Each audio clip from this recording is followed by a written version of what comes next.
Ito ang Biyahe by DJ Lala Banderas. DJ Lala Banderas.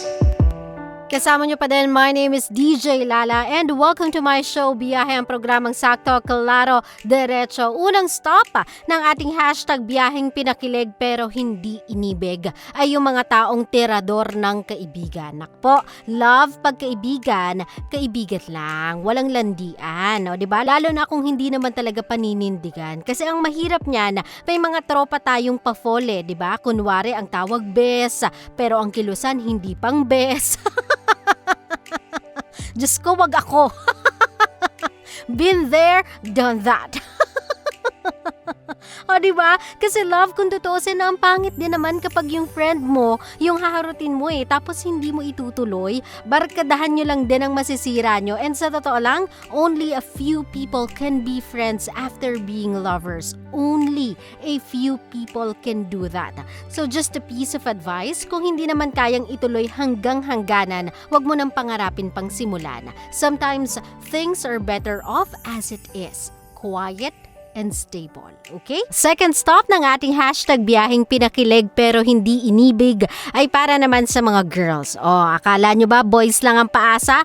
Nope. Unfortunately, may mga babae na din pong ganito. Mga babaeng ayaw pa diretsuhin. Kung gusto, gusto. Kung ayaw, ayaw. Hindi yung nagpapahabol kayo ng kay tagal-tagal. May nagpapasundo, magpapalibre sa date, tapos ang ending ayaw pala. Tapos rarasunan ka ng hindi pa kasi ako ready. I mean, what?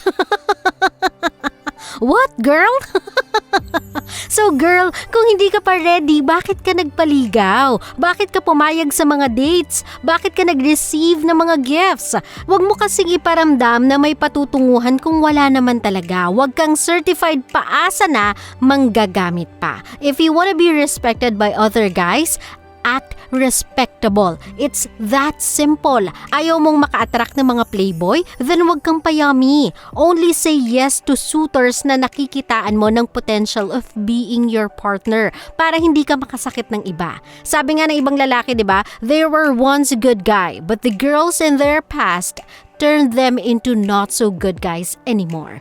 Trauma can do that to a lot of people. So if I were you, girl, kung ayaw-ayaw, kung gusto, gusto. Okay?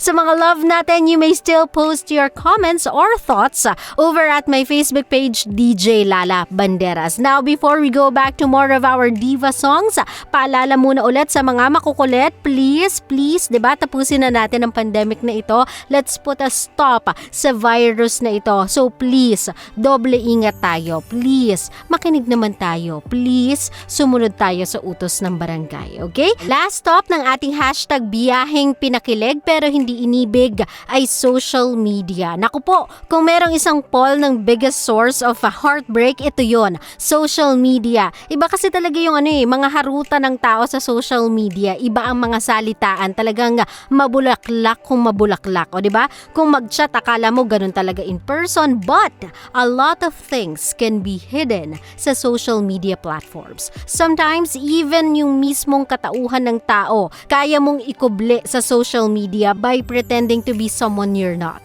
So just a piece of advice, iba pa din talaga ang ligawan in person. Pwede kang ma-attract sa social media, you can use it as a medium to meet other people, but if you're about to enter a relationship with that person already, I suggest, kilalanin nyo muna yung isa't isa in person. Parang walang expectations at walang disappointment once na nag-meet kayong dalawa. Okay?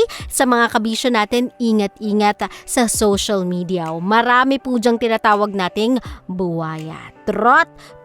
Mga kabisyo, you can still continue on conversing with me through my social media platform, which is DJ Lala Banderas Facebook page. Doon kayo mag-comment para sa ating biyahe. Kasama nyo pa rin si DJ Lala para sa programang biyahe, ang programang sakto, klaro, derecho, hatid sa inyo ng 90.7 Lover Radio.